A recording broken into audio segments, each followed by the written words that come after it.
And you know what really bothers me is the link from trans people to violence in the first place. But let's roll the intro so I can talk about it. This is where Marshall talks about stuff. Follow me.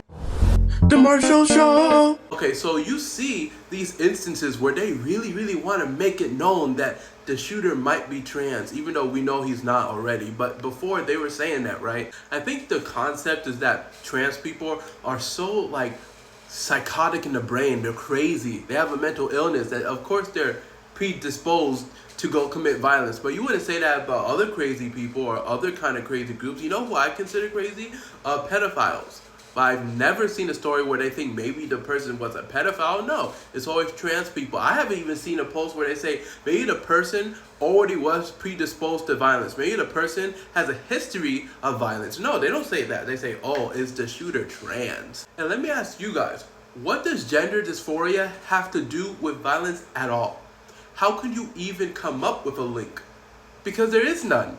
The whole idea is to try to make trans people seem as crazy as possible so we can sign more legislation to try to completely eradicate the idea completely. And a point that I feel like is very important, and this is nowhere near commending anybody who goes out to commit violence. But a lot of the shooters that do come out and they are trans or they are in any other kind of minority group, right?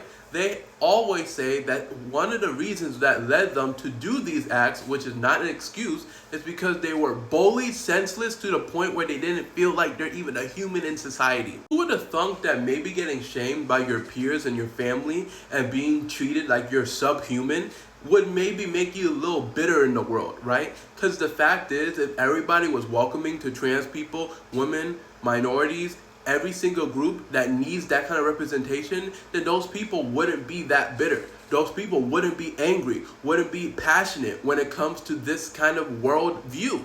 Roll it out. Dro. You've reached the end of the video. It's time for you to go follow me